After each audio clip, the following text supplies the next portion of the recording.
Welcome to Actions and Limits. My name is Justin Atherton. I'm the Peak Performance Consultant for Confidence Unchained. With me as always is Paul Fortune. Paul is a mindset coach and the founder of A Call to Action. And together, we make Actions and Limits.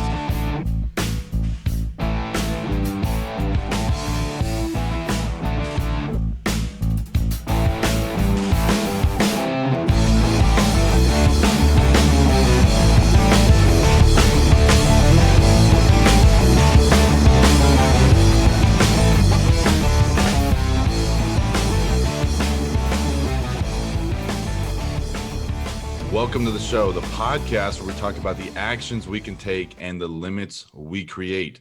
This week, it's our Valentine's Day episode, so make sure to subscribe, whether on YouTube, follow us on Instagram, Facebook, and wherever else you find us on your favorite podcast platform, and stay updated on all the upcoming content and great interviews. Paul, Valentine's Day is coming up this Sunday, man. Are you excited? You got a hot date? What's going on, man? The most romantic episode of the year, the Valentine's Day episode, the Actions and Limits. I'm excited about it. I do not have anything planned. I'm probably just going to kind of chill out and relax and reflect, but think about love while I'm doing it all. Okay. So it's going to be a good day. I think that a lot of times that when people are single, during Valentine's Day, they think, oh, this is the most awful day of the year. I don't have that special someone. You know what? That's okay. Work on yourself, do something fun for yourself. Maybe take a walk or take a drive or whatever you want to do, but do something to give yourself some self-love, because you're worthy of love, regardless if you have a date or not. How about you, Justin? What are you doing for Valentine's Day? Well, actually, I'm hanging out with my daughter, and we're going to a monster truck rally. So that's our Valentine's Day date with my daughter and I. I posed that to her, and when I first did, I said, "Hey, little girl, what do you think about monster trucks?" And she was just completely silent. And I'm like, okay, sorry. The big monster trucks, like crushing cars. She's like, I thought you were talking about the toys. And she's like, because she had this confused look on her face. And I'm like, no, I'm not going to buy you monster trucks. I'm like, we're going to go. And she's like, yeah, let's do it. So it just happened to be an event nearby. So it should be fun. It's not your normal Valentine's Day date, but that's what I'll be doing this coming weekend. I guess then you'll do another Valentine's Day when you see your girlfriend then, or? Yeah. She's out of town, so we'll figure something out. We're trying to plan another trip, possibly to Florida. So, but that may be from our Christmas trip that we planned. Disney World, Disneyland. Yeah, Disney World. Sorry, I apologize. I misspoke. Yeah. So we're figuring something out. So maybe that'll be part of it. So yeah, it's one of those days, like you said, single people feel bad, whatever that means, because of how it's being marketed or advertised. It's like, oh, I wish I had somebody to celebrate with. But it's like, I like what you said, Paul. Do something for yourself, regardless of what that is.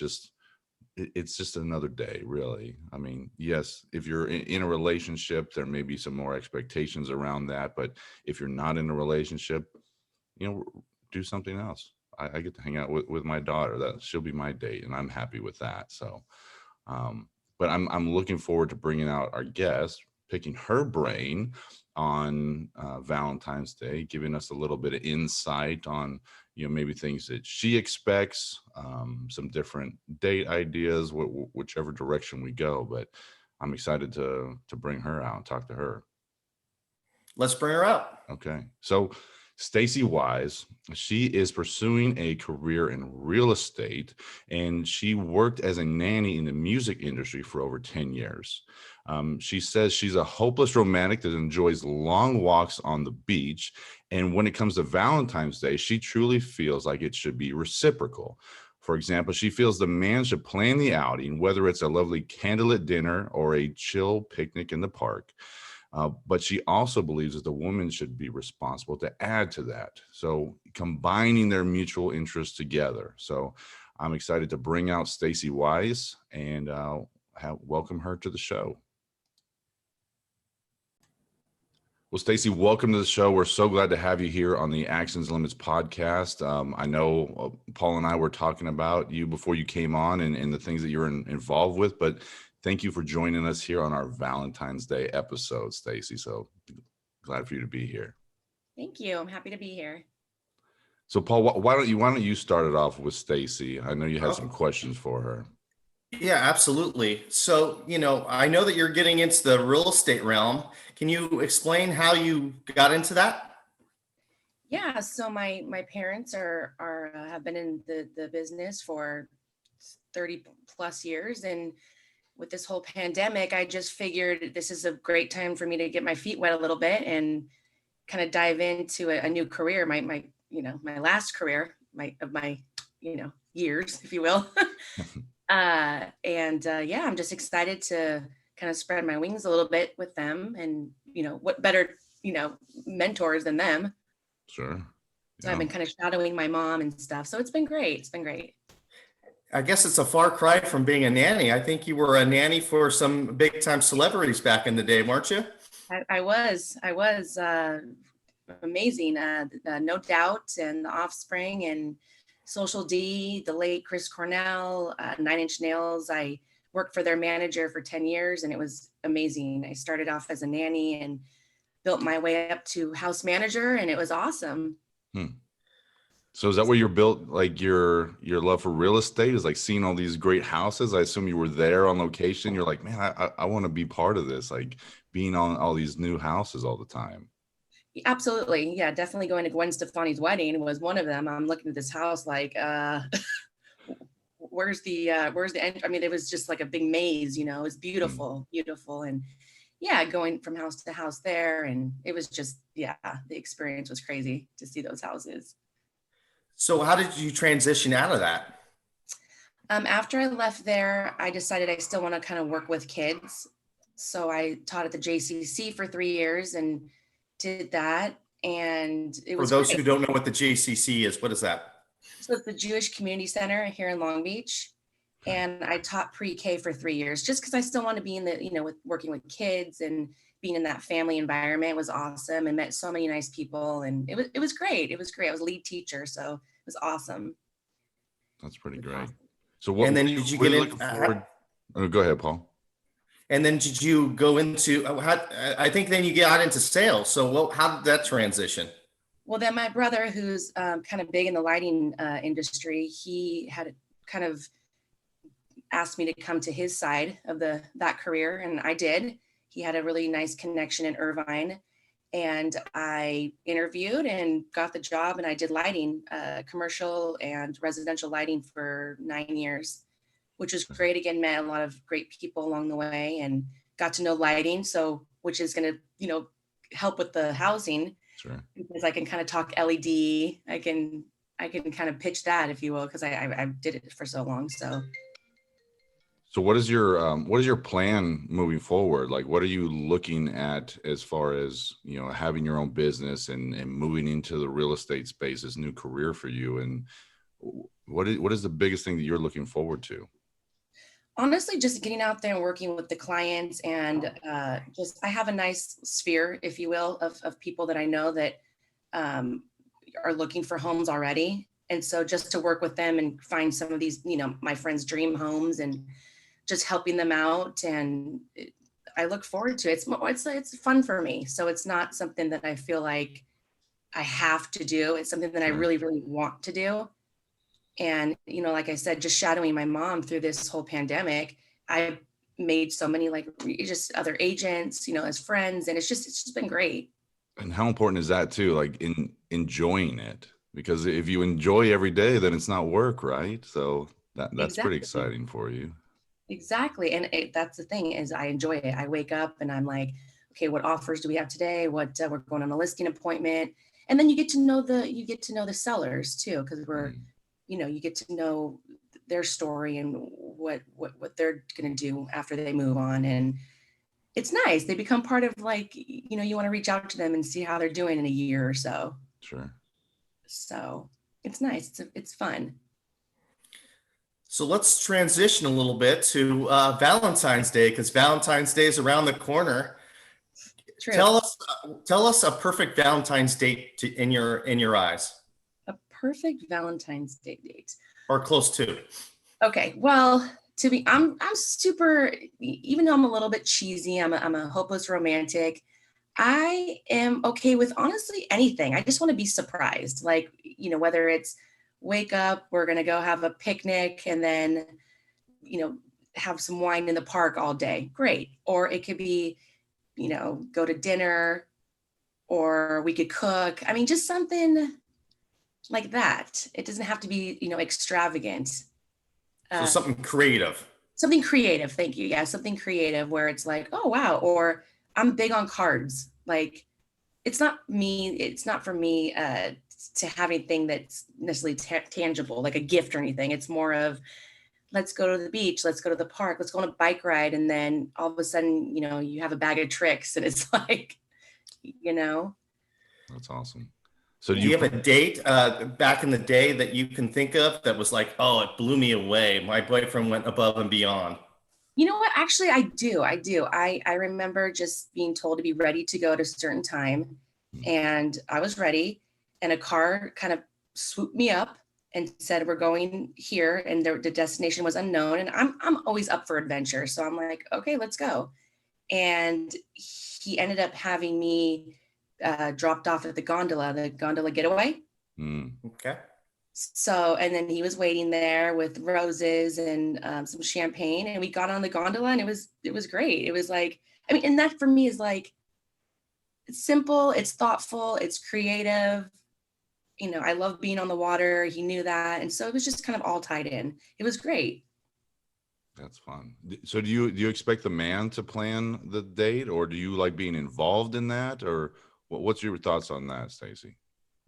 I mean, I am pretty old school, so I think that the majority of the date should be planned by the man, but I like to throw in my little touches here and there too. Like I'd probably bring something, or I'd probably think of like a favorite candy or just something simple to add to it, or maybe like plan the dessert, or maybe plan like something back, just something to add to it. Sure. But I think the majority should definitely be the man's doing. I think some guys are scared to get things wrong. They're like, first off, they're like, I don't know what to do. Like, and then it's like, well, if I do this, is she going to not like it? Is she going to get mad? Is it not enough? Is it too much? So I think give some advice to the guys out there when they're planning, this upcoming weekend for Valentine's Day. Like what are some parameters that some guys can work with when planning a Valentine's Day weekend or day?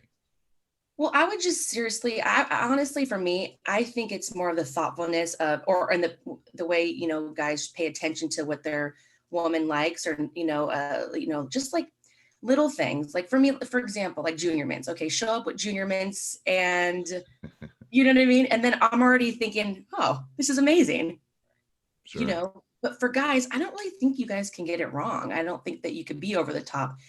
If anything, I think that that's the day would be the time to be over the top a little bit, or cheesy, or, sure. I mean, that's just what I think. I don't think that there's over the top. But then it's like, but something you mentioned there, it's like, oh, have their favorite candy, have this. Well, guys, that means you would have started paying attention months ago. So hopefully that's happening. It's not just like last minute, what do I do? Oh, candy, this looks good.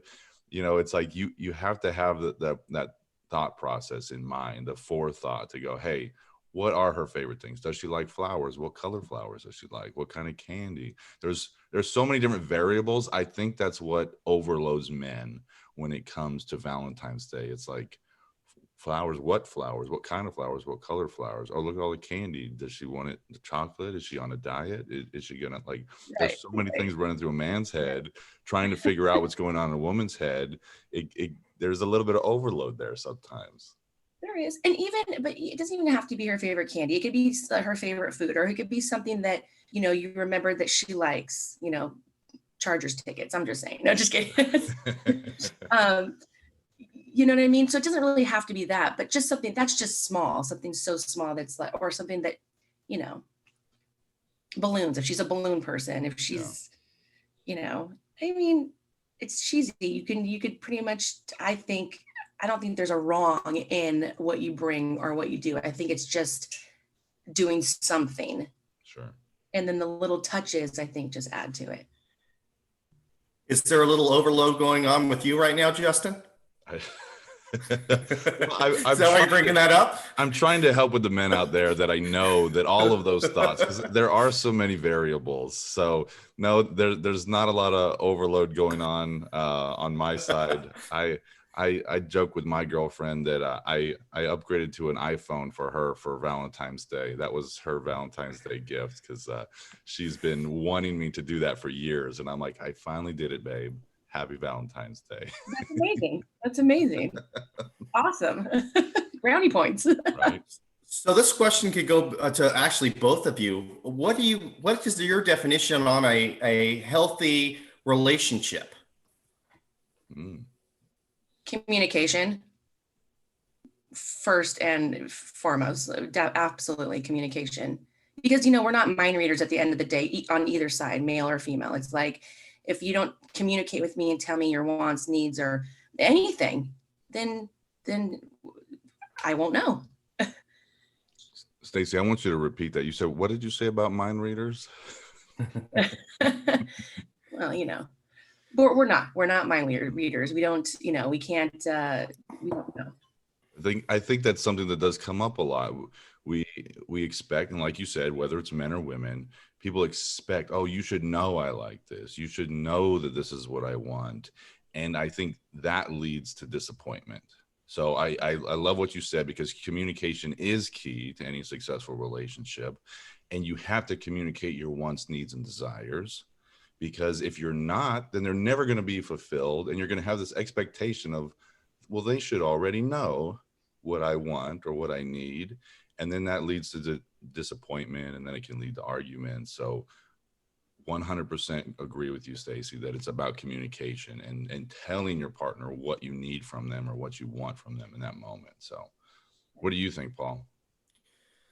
I agree. Communication is key. I mean, maybe I'm not the best person to talk about this, but yeah, meaning that I do communicate, but meaning my track record in relationships hasn't been, always on spot on there. But yeah, I think that communication is key. And, what I've learned throughout the years is I know this might be a poor term, but like selling out, meaning like really, really be intentional about your relationship with the other person. I think that is key. I think that, early in my 20s, I was in a situation where I was 1 foot in, 1 foot out, maybe I was just immature, but, in relationships now in my late 30s and late 40s, in my past relationship recently, I tried to really sell out and really be present and intentional, because I remember in my 20s dating somebody,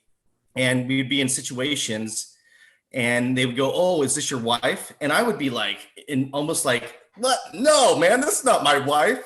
And like, and it probably made the other person kind of uncomfortable because I was saying it like that. Sure. And now later on in my life, I thought, well, that's very, very hurtful, that I did do that. So like later on, if I've been in a relationship and somebody says, "Oh, is that my wife?" I'd smile and go, "Oh, no, but maybe one day or whatever." And I think that it makes people feel more comfortable. And I think that, if you're in a relationship and you're building towards something, you want it to last, right? Yeah, I like that. I like that. I think that the term I would use would be like all in, like being like all in for it. I get what you're saying, selling out, like just putting everything out there. I'm curious, Stacey, if you were dating a man and you guys meet someone and that question comes up, it's like, "Hey, is this your wife?" And they're like emphatic, "Oh no, we're not married. We just started dating." How would you react to that as a woman? Like, how would that make you feel? Okay, so this is funny because I actually have a story. Literally, probably 3 months ago, I went on a date and we went to Morton's in South Coast, nice restaurant. Mm-hmm. And we walked in and the hostess said, "Mr. and Mrs. So-and-so." And I'm like I'm getting like sweaty and nervous, like, okay, we're not, but maybe one day. And I'm like going through the motions in my head. But I kind of looked at him and I'm like, he didn't flinch. He didn't flinch when they said that. So we kind of went with it. And then they sat us at the table. And I remember the manager coming over and saying, a separate person, saying, hey, Mr. and Mrs. Whatever, so-and-so, how can I, help you? And we just both were like, well, we're going to order a drink and then we'll go from there. Like, it was fluent. It wasn't, sure. Oh no, that's not, but I can understand, that's kind of a big thing. Cause you don't want to say the wrong thing to hurt the person you're with, but you also don't want to, get down on one knee right there. Yeah. Let's make this official, So I'm curious. I know there's not a set time, but I remember, being in relationships in my early 20s, and a year and a half into the relationship, the girl that I was dating at the time was really pushing for that next level, the next step of marriage. And I'm wondering if there's a progression that, I know there's no set time on it. I think it's, case by case with your couples, but is there like a set time on when you think, oh, you know what, we should know each other by now, and if it's going to work, then we need to take it to the next level, and if it's not going to work, then maybe we need to break up? Is there kind of a time frame of that? Maybe that's 2 years, maybe that's 3 years, I don't know. Yeah. What do you think, Stacey? Absolutely. I think there is, especially, I'm 41 years old. It's like, I'm in it for the long haul. I don't want to waste anybody's time. I don't want to waste my time. And it's like, I know what I want. I know this is my timeline. And yeah, I think it depends. Some people move faster than others. Some couples, progress faster. I think personally for me, if I'm like all in and solid and everything's going good, a year and a half, 2, I think that's a sufficient amount of time to get to know somebody and know if you want to move forward or spend the rest of your lives with them, I think. Well, how much is age a factor in that? It seems like it plays in more of a factor, because if you're in your early 20s, there's people that can date for 5-6 years before they think about going that route. But like you said, into your 30s and later on, it's like, hey, it's almost like a clock's ticking, right? And it's like, hey, we already have been through all this stuff. We know what we like and what we don't like. So let's fast forward this a little bit, because we are hopefully more mature. So it seems like the age plays a huge factor in that calculation, right? Yeah, I absolutely think so. I think 100% it does, because, we're not wasting anybody's time. And, like you said, in your 20s and 30s, you can kind of play around a little bit more, in the sense where you have a little bit more time to wait and see, how it goes. I think, somebody like me, I've already been through all of that. So I know what I want. My career, my white picket fence, and my husband, and maybe a dog or 7. It's like, I know for me, but some people are just, there's also fear too of getting married and then thinking, oh, did I make the right choice? So because it's permanent at that point, or at least it appears to be. Obviously in our society it's not, but there's this thought that's like, oh man, now I'm locked into a contract, right. Or right. Whatever that psychological switch is. And so it's like, now everything's different, when really it shouldn't be. If you're good before you're married, like if you carry on in the same fashion, I don't think that there should be much of a difference. But maybe that's just me. What do both of you think? Should there be a big difference once you I say I do? You want me to take it? Sure, I can take it. I'll take it. I think there. I'd like to think there's not, but in the back of your head, there definitely is, right? You're now married to this person, so there's a higher level of commitment. So I'm sure there's days when you're married to somebody, I don't care how great the other person is, there's days where you want to choke them out, like, I am sick of you. But you've always still loved them. And I think that I heard this, and I think this is great advice, is in marriage, even when you're at your lowest point and you hate that person, you still love them. And I think that is key. So even if you're having this moment of argument where you guys are just not gelling, but in your back of your head going, I know this is really, really bad, but I know in the back of my head that we're going to work it out because I truly, truly love this person. What do you think, Stacey? No, I mean, that should be your ride or die. Like there's going to be good times, there's going to be bad times, and there's going to be times where, you're going to agree to disagree. But absolutely, that's another thing too, is that some people I've heard say, marriage is just a contract. It's just, and it's like, to me, I don't think it is. You know, I don't want to be boyfriend and girlfriend forever with somebody. I think marriage is, you know, I do. And I do through thick or thin and, Sure. And all that stuff, like you said. So, I mean, strangle them out, but the next day love them. It's like, we want to strangle them, but the next day love them. It's like, that's marriage. But shouldn't we be acting that way? Wait. One thing I want to say, Justin, is I didn't really mean to really strangle somebody out. It was no, I know. I would never, ever. Violence is not the answer. Love is always the answer. So go ahead, Justin. 100%. I don't think anybody thought you were being serious, Paul. You like to use a lot of visual words, but shouldn't we be acting that way already? If we know that we're like, I'm committed to this person, I know I want to marry this person, shouldn't we be acting in that way already before we say I do? So it's kind of an interesting thought to me to think about, like, where is the big difference? And if there is such a big difference, then why do so many marriages lead to splitting up? Yeah, I don't know. I wish I knew. Well, I mean, I think that sometimes, throwing a towel in is easier for others than to work things out. And that's just not me. I'd rather work things out than throw the towel in, especially when you're married. It's not like you could just say, okay, check this box, we're broken up. It's like, you got to go, it's a whole process, Mm-hmm. And it's like, are things really that bad that we want to lead to divorce, or can we work it out? Yeah.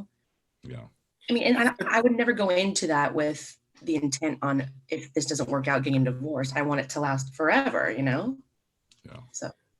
But to your point, Justin, you're saying that you should always act that way now before your marriage. But I think a lot of people do act that way before they're married, and then they let their foot off the pedal when they get married. Because I'm married now, so why try? And I think that's what that causes the problems, that people let their foot off the gas too much. I know you want to be real with that, but you got to be real. I mean, there's going to be days where you're going to not say the right thing or whatnot, especially if you're married to the person. You want to feel authentic, but you still want to have that care and that romance for that person, even when, the marriage hits that 7-year itch or whatever. I think it's probably even more important at that point to rediscover each other, because people change, right? Even married couples, right? You're in your 40s, right? And you two might be different from your 50s and your 60s, because your likes and dislikes are different. You have different passions. So it's really important that we reinvent our love for each other, I would imagine. So it sounds like you're suggesting that a lot of people out there are, when they're dating, it's like you're trying out for the role. And then once you get married and you lock it down, it's like the auditions beforehand. It's like, I'm auditioning for this role to be married to you. And once you lock it down, you're like, I'm good, and you kind of, kick back. So I think that there's some credibility to that mindset, that maybe there are some people out there that kind of, like you said, take their foot off the gas. What's your thought on that, Stacey? Well, I think that it's compromise, from the beginning to the end, like you said, Paul, like the 7-year itch I believe that that's the thing, but it's work. Marriage is work. I think it's compromise. I think it's still keeping those date days or date nights, and not just saying, oh, we're married, we don't have to do all this kind of stuff. And I think that's what happens a lot. I think that's why men and women both get bored, or they get complacent. And it's like, no, step up your game. You're my husband or you're my wife. Let's go bike ride. Let's pack your bags and go on a little spontaneous getaway. Let's, to keep it alive, so that you don't fall into that, I'm bored. Or, this is just boring, or 7-year itch, if you will. Like, just try not to even get to that. I like that. I think it's important to put that stuff into your schedule. This is stuff that Paul and I have talked about with different, people that have come on the show. Think about all the things that are in our calendars. It's like, oh, all of this stuff is important. These are the things I need to do. But what normally isn't on our calendars? Date night with the spouse, time with the kids. It's like, shouldn't all of that be just as important and make it onto your schedule? So you're like, hey, at this time of night at 6 p.m., hey, we got date night this Friday, or like we're hanging out with the kids. And so I think that is very important to schedule those things. And you may get some thoughts where, well, it takes the spontaneity out of it, or I would just want to be able to do it at a whim. But if you were both busy adults, normally now both parents are working, you have to schedule those things in because there are so many different things going on. So I think that is important to schedule those type of events. Would you agree with that, Stacey? And that even shows effort. Okay, well, it's on the books, it's on the schedule, it's a thought, maybe put a heart around it. I don't know, whatever you have to do. But the spontaneous things are great too. If somebody's working, I'm going to take you to lunch, or I'm going to bring you lunch, or just the thoughts so that it's always there. The thoughts always there, and the idea. So what do you look for in a man, Stacey? What kind of personality traits are important for you? Well, I love a good sense of humor. I don't like to be with anybody that's too dry necessarily. I like, a little sarcasm, a little, wit. I can always, good banter. I'm all about that first. And then of course there has to be some physical attraction. But adventurous, spontaneous, funny, just all those type of things. That doesn't take life too serious, but can, pick and choose when. A sports person. I there's so many things, but first and foremost, somebody that's, loyal and honest and has good communication. I think that can kind of, I see that more, good career, family oriented, stuff like that. Well, right off the bat, I want to say, I think you're describing Paul, Stacey, but no, Paul, I like to give Paul crap, but I think that's a good list. And I like that you admitted that there has to be some type of physical attraction because, the people that say, oh, that's not important to me, on some level it is. There has to be some type of level there, but whether it's, the humor, the wittiness, like, do you guys actually get along? Can you have a conversation with the other person? Because just because someone is good to look at doesn't mean that you're going to make it. Because if you can't have a conversation with the other person, then it's not going to go anywhere. So, but it's important to also admit that, there has to be some type of physical attraction. So that's innate in us as humans. Like when we see something we like, we're attracted to that. So it's good to have a list, but do you have is there like a checklist? Because I've had conversations with people before. They're like, my spouse has to meet all of these check boxes before I go, yes, we'll be able to get married. No, but I think that they have to check off a lot. I think that I'm not going to say, but I think that one could, take place of another, that it's lacking, or one can, make the other one look better if it, but for the most part, it's just very, no, I don't think it's a deal breaker if somebody's not as funny as I am. I'm just kidding. No, I don't think it's a deal breaker if somebody, doesn't like dogs and likes cats type of thing. But the most important things should definitely be important, there, stand out, if you will. I like that. Yeah. I think something that gets overlooked a lot, and it's just not something we normally put out there. I think about voicing our commitment to the other person.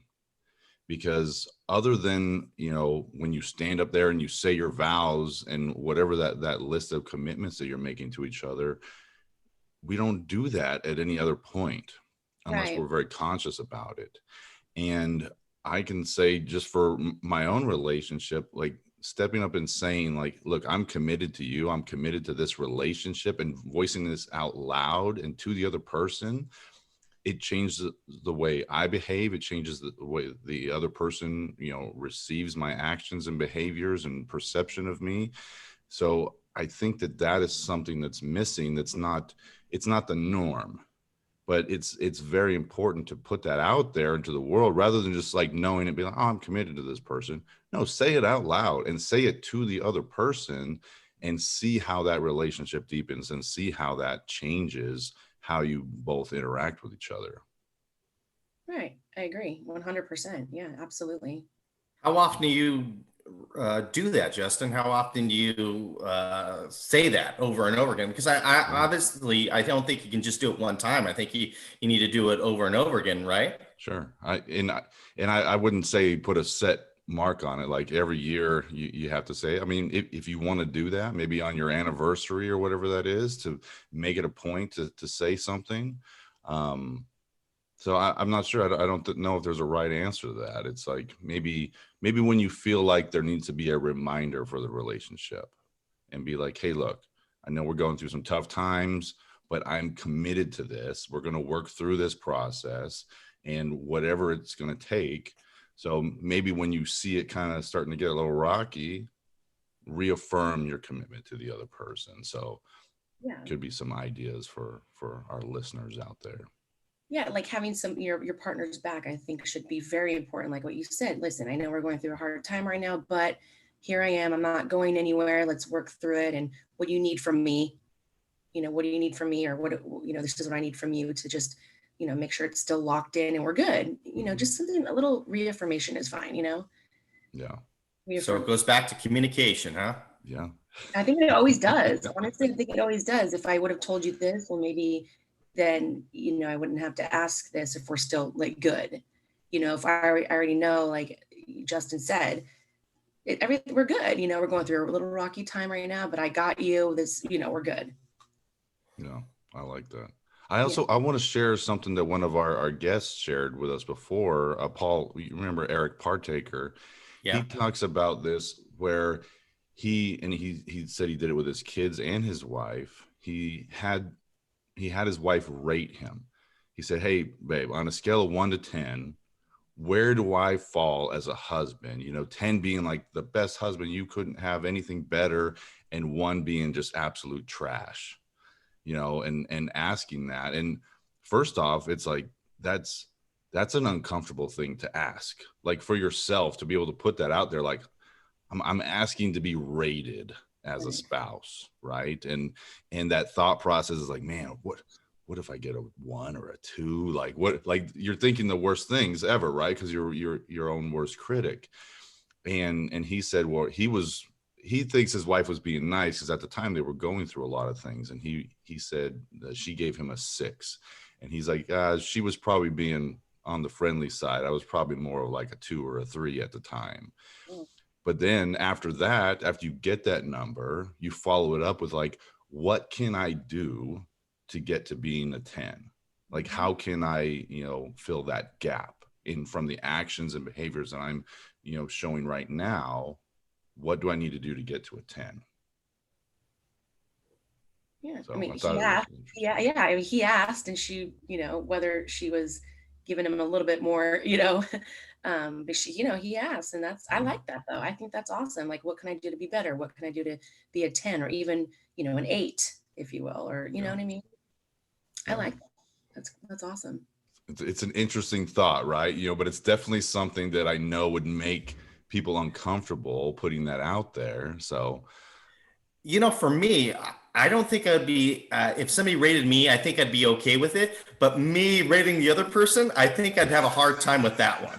It'd be very hard to be, I just think that would be tough. I was like, I'm going to be too honest with the person and be scared how they're going to react. Right. So how would you, so Stacey, if you got asked that by your spouse, would you err on the side of caution, or would you give them an honest answer? No, I would give them an honest answer, because then it's doing me a service to have him be better for, if he's saying, I'll say you're a 5, but you know what, this is what you could do to get up to a 10. Yeah. Or you're a 10, you're doing amazing, but I wouldn't be lying to him and myself if I gave him a 10 right off the bat when I know he's probably about a 7, Sure. which Paul's is default number is going to be a 9. He's like, a 9, but there's always room for improvement. You're a 9. But there's a little bit of room for improvement. Yeah, I guess. Well, I'm glad that we got to talk about, Valentine's Day and kind of worked into some different aspects about relationships, communication being, the number one key that we all agree on. Definitely benefits your relationships. Stacey, is there anything else about Valentine's Day that you like or you want to put out there for our audience for them to think about? That you still got a few days left before Valentine's Day. They got a little bit of planning room left. It's coming up, this next Sunday. So what are some tips for our listeners out there, Stacey?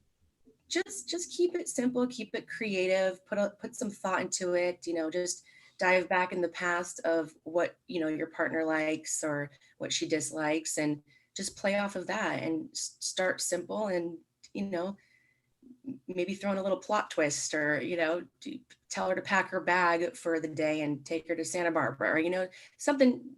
Think out of the box, but make sure you keep it simple and just make sure that, you know her likes and what she likes, for sure. I like that, Stacey. Paul, you got any tips for anyone out there for Valentine's Day, man?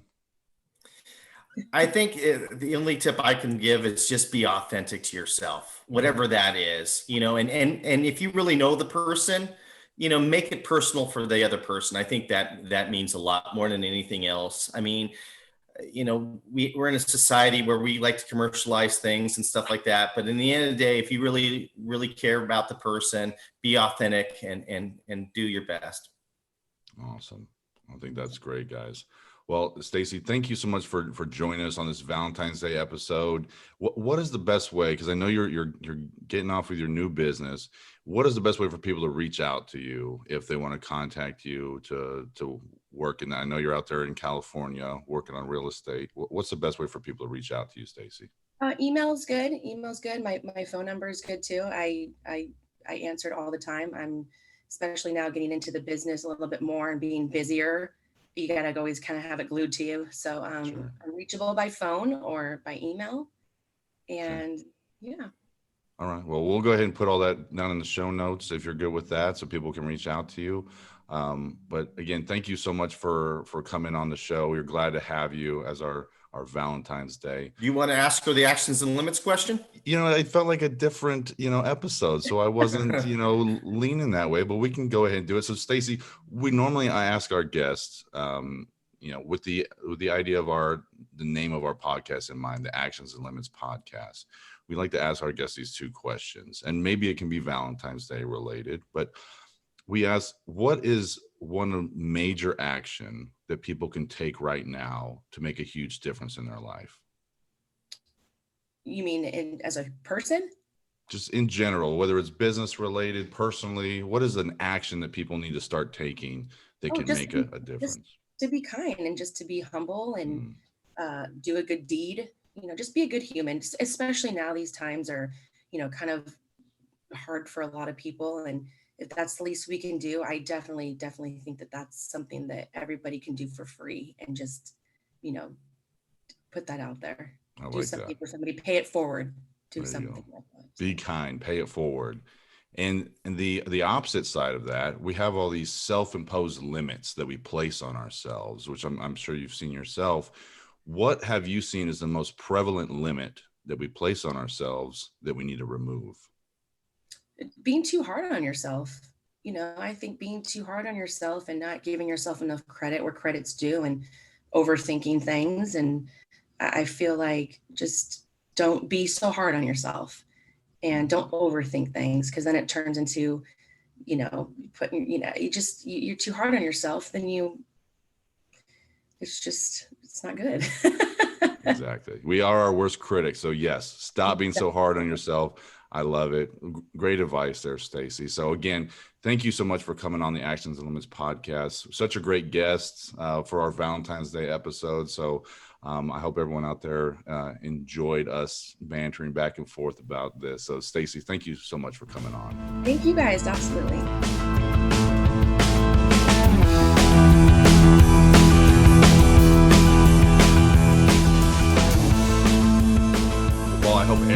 there has a great Valentine's Day. I'm glad Stacey could come on the show and give us a little insight, some of that female insight to what everyone out there is looking forward to, some different ideas for Valentine's Day coming up. So it was good to have her on the show.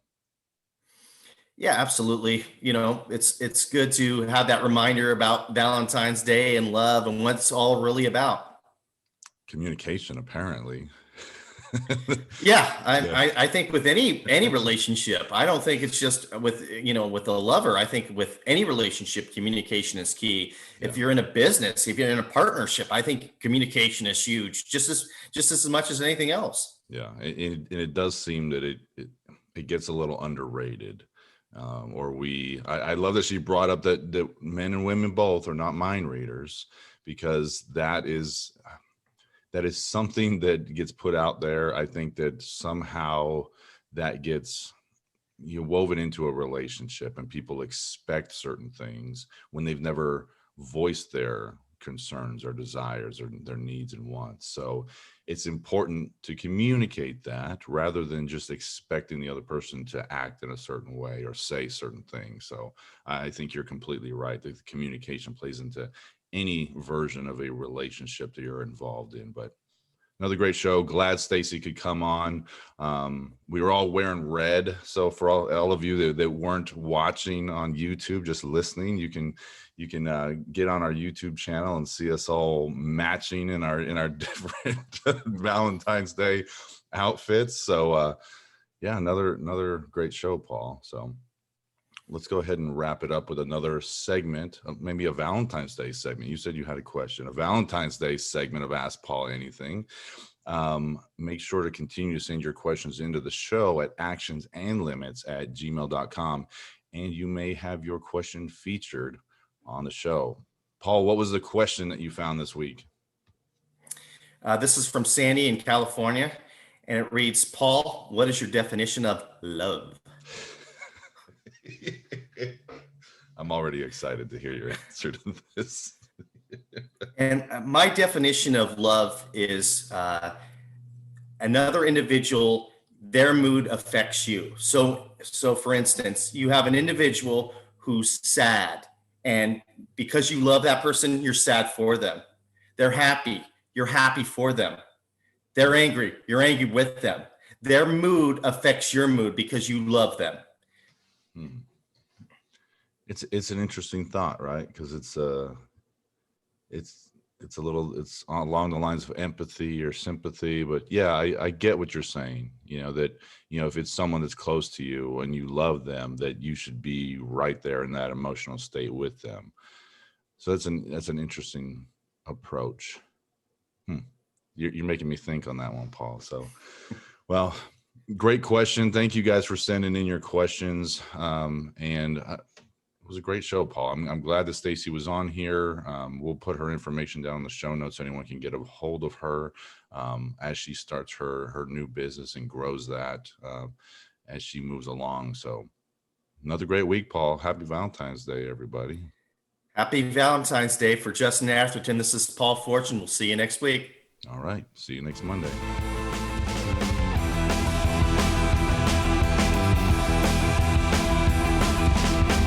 Thank you for listening to the show. Don't miss an episode. Click and subscribe to our YouTube channel. Follow us on your favorite podcast platform, and find us on Instagram and Facebook under Actions and Limits to stay updated on all our upcoming content. Continue to email the show at actionsandlimits@gmail.com for our segment Ask Paul Anything. Thank you for listening. We'll see you next week.